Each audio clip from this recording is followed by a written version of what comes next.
কাঠফুলাৰ খেতি কৰি লাখে লাখে টকা উপাৰ্জন অসমৰ খেতিয়কৰ। কাঠফুলা খেতিৰে স্বাৱলম্বী মৰিগাঁৱৰ শান্তনু দেউৰী। মৰিগাঁৱৰ এইগৰাকী শান্তনু দেউৰীয়ে ঘৰতে কাঠফুলা খেতি কৰি সকলোৰে দৃষ্টি আকৰ্ষণ কৰিছে। এদিন মাত্ৰ 10টা চিলিণ্ডাৰত কাঠফুলাৰ খেতি কৰা শান্তনু দেউৰীয়ে এতিয়া বছৰত কৰে 10,000 চিলিণ্ডাৰত কাঠফুলাৰ খেতি।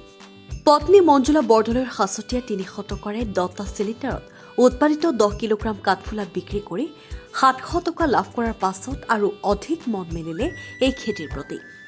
এসময়ত ব্যক্তিগত খণ্ডৰ বিদ্যালয়ত শিক্ষকতা কৰি পৰিয়াল পোহপাল দিব নোৱাৰা শান্তনু দেউৰীয়ে গাড়ী ব্যৱসায় কৰিও সময়ৰ প্ৰতিযোগিতামূলক বজাৰখনত হাৰ মানি আশ্ৰয় লৈছিল কাঠফুলা খেতিত। 2018 চনত পৰীক্ষামূলকভাৱে কাঠফুলা খেতি কৰি লাভৱান হোৱাৰ পাছত তেওঁ 2019 চনত 100টা চিলিণ্ডাৰেৰে আৰম্ভ কৰিলে সমীৰণ মাছৰুম ফাৰ্ম নামেৰে এখন ফাৰ্ম। বৰ্তমান তেওঁ 2টা ইউনিটত বছৰত দুবাৰ 10,000 চিলিণ্ডাৰত প্ৰায় 100 কুইণ্টল কাঠফুলা উৎপাদন কৰি আহিছে। উৎপাদিত কাঠফুলা বিক্ৰী কৰি তেওঁ 12ৰ পৰা 14 লাখ টকা উপাৰ্জন কৰে। গোটেই বছৰটোত কাঠফুলা উৎপাদনৰ বাবে তেওঁক লাগে প্ৰায় 100 বিঘা মাটিৰ ধান খেৰ। ইফালে কাঠফুলা উৎপাদনৰ পাছত পেলনীয়া চিলিণ্ডাৰৰ অৱশিষ্ট অংশৰে তেওঁ উৎপাদন কৰিছে কেঁচু সাৰ। এই সন্দৰ্ভত তেওঁ মৰিগাঁও জিলা কৃষি বিজ্ঞান কেন্দ্ৰৰ মুৰব্বী বিজ্ঞানী ডক্টৰ ঋজুস্মিতা শৰ্মা ডেকাৰ প্ৰচেষ্টাত অসম কৃষি বিশ্ববিদ্যালয় যোৰহাটত বিভিন্ন সময়ত বহুকেইটা প্ৰশিক্ষণ লাভ কৰে। আনকি তেওঁ শেহতীয়াকৈ অসম কৃষি বিশ্ববিদ্যালয় যোৰহাটত বেকাৰী আৰু মিঠাই সামগ্ৰী তৈয়াৰ কৰা প্ৰশিক্ষণ এতিয়াও লাভ কৰিছে। আনফালে তেওঁ কাঠফুলা খেতিৰ এগৰাকী প্ৰশিক্ষক হিচাপে এতিয়ালৈকে 2000 লোকক প্ৰশিক্ষণ প্ৰদান কৰি আহিছে। ইয়াৰে 30 গৰাকী কৃষকে কাঠফুলা উৎপাদন কৰি তেওঁৰ ওচৰত উৎপাদিত কাঠফুলা যোগান ধৰে। এসময়ত বজাৰৰ বাবে হাহাকাৰ কৰা এইগৰাকী শান্তনু দেউৰীয়ে এতিয়া গৃহ জিলা মৰিগাঁৱৰ উপৰিও গুৱাহাটী, অৰুণাচল আৰু নাগালেণ্ডলৈও ৰপ্তানি কৰি গঢ়ি তুলিছে এখন কাঠফুলাৰ বৃহৎ বজাৰ। এনেদৰে তেওঁ মৰিগাঁও জিলাখনত ধৰি ৰাখিছে কাঠফুলাৰ বজাৰখন। মাছৰুম খেতিটো মই 2018 চনত আৰম্ভ কৰিছিলোঁ 10টা চিলিণ্ডাৰ দি পেলাই। হয়, 10টা চিলিণ্ডাৰ প্ৰথম কৰোঁতে তেতিয়া মোৰ খৰচ হৈছিল 300 টকা। নিজে ঘৰতে খেৰ আছিলে, বীজটো স্পনটো আনিছিলোঁ, আনি পেলাই 10টা চিলিণ্ডাৰ পেকেট কৰাৰ পিছত তেতিয়া মই 10টা চিলিণ্ডাৰৰ পৰা 10 কেজি মাছৰুম পাইছিলোঁ। তেতিয়া সেইখিনি সময়ত মোৰ লগ বন্ধুবিলাককে দি মেলি তেতিয়া মই 1000 টকা পাইছিলোঁ। 1000 টকা পোৱাৰ লগে লগে মই চিন্তা কৰিলোঁ 10টা চিলিণ্ডাৰ বনাই পেলাই 300 টকা খৰচ কৰি পেলাই যেতিয়া 1000 টকা পাইছিলোঁ, 700 টকা মোৰ বেনিফিট হৈছিলে। তেতিয়া মই ভাবিছোঁ 700 টকা বেনিফিট যদি হয় তেতিয়াহ'লে এই ব্যৱসায়টো নিশ্চয় কিবা এটা আছে। তেতিয়া মই যাৰ পৰা প্ৰথম স্পনটো লৈছিলোঁ তেওঁকে মই ক'লোঁ যে আৰু 100 চিলিণ্ডাৰ মই বনাব বিচাৰোঁ, যে স্পনটো আনি দিয়া।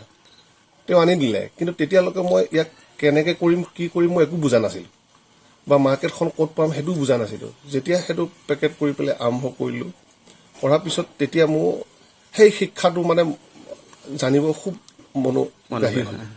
তেতিয়া আমাৰ ব্লকতে কৃষি বিজ্ঞান কেন্দ্ৰ আৰু আমাৰ এগ্ৰিকালচাৰ ডিপাৰ্টমেণ্টৰ সহযোগত এখন মিটিং হৈছিলে।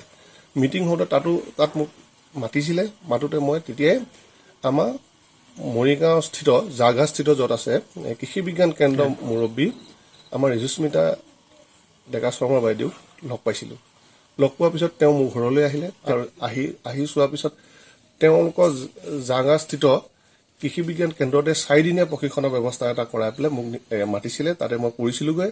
তাৰপিছতে মোক আৰু ক'লে যে ইয়াৰ আৰু প্ৰসাৰ শিক্ষাৰ বাবে মই ODL মানে দূৰ শিক্ষাৰ জৰিয়তে অনলাইন মাধ্যমত, যিটো আমাৰ যোৰহাট ইউনিভাৰ্চিটিত কৃষি বিশ্ববিদ্যালয়ত একমহীয়া প্ৰশিক্ষণৰ ব্যৱস্থা এটা কৰিছিল মাছৰুম প্ৰডাকশ্যনৰ ওপৰত। তাৰ লগতে আকৌ মোক স্পন প্ৰডাকশ্যনৰ ওপৰত 45 দিনীয়া এটা প্ৰশিক্ষণ নেক্সট 2023 চনত মাছৰুম প্ৰডাকশ্যনৰ ওপৰত কৰিছিলোঁ আৰু স্পন প্ৰডাকশ্যন 2024 চনত কৰিছিলোঁ। লগতে বাইদেৱে আকৌ এটা মোক ব্যৱস্থা কৰি দিলে যে 6 মহীয়া এটা বেকাৰী আৰু কনফেকশ্যনাৰী বুলি পেলাই ইয়াৰ ভেলু এডিশ্যন, মাছৰুম প্ৰডাকশ্যন হোৱাৰ পিছত যদি মই ভেলু এড কৰিব পাৰোঁ সেই বিষয়েও প্ৰশিক্ষণৰ ব্যৱস্থা কৰি দিলে। তাৰপিছত লগতে এতিয়া মই এই ৱেষ্টেজ যিখিনি মাছৰুমৰ যিখিনি অৱশিষ্ট ৰৈ যায় সেইখিনি মানে ভাৰ্মি কম্পষ্টলৈকে কনভাৰ্ট কৰিব পাৰি, তাৰো বৰ্তমান মই প্ৰশিক্ষণ লৈ আছোঁ।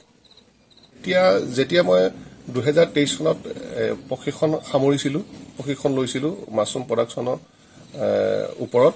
তেতিয়া তাৰ পৰা আহি পেলাই মোৰ প্ৰথম এটা আছিলে, তাৰপিছত মই 2টা ইউনিট কৰি লৈছিলোঁ। 2টা ইউনিটৰ ভিতৰত মোৰ 5,000 চিলিণ্ডাৰ ধৰে আৰু বছৰত 2টা চাৰ্কুল কৰোঁ মই। 10,000 চিলিণ্ডাৰে কেপাচিটি বছৰটোত কৰিব পাৰোঁ।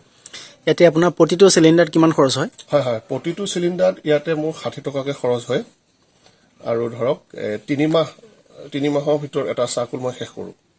এতিয়া সেই হিচাপে মই হিচাপ কৰি চালেকে মোৰ 6 লাখ মান টকা এটা বাজেট লাগে, কিন্তু এই 6 লাখ টকা বাজেট খৰচ কৰি পেলাই মই মাছৰুমৰ পৰা প্ৰায় 12 পৰা 14 লাখ টকা ইনকাম কৰিব পাৰোঁ। মই এই 2023 চনৰ পৰা এতিয়ালৈকে প্ৰায় 2000 মান মানুহক প্ৰশিক্ষণ দিছোঁ। তাৰ ভিতৰত এক্টিভলি ফাৰ্ম হিচাপে মোৰ 30জন ব্যক্তিৰ লগত এতিয়া পোনপটীয়া যোগাযোগ আছে ডাইৰেক্টলি। তেওঁলোকৰ মাছৰুম প্ৰডাকশ্যনবিলাক মোৰ তাতে আহে আৰু মই তেখেতসকলক বিক্ৰী কৰি দিওঁ। বৰ্তমান বজাৰৰ কাৰণে সমস্যা হোৱা নাই। প্ৰথম অৱস্থাত যদিও অলপ হৈছিলে, এতিয়া কিন্তু বজাৰৰ কাৰণে সমস্যা হোৱা নাই। ক'ত বিক্ৰী কৰে এইবোৰ?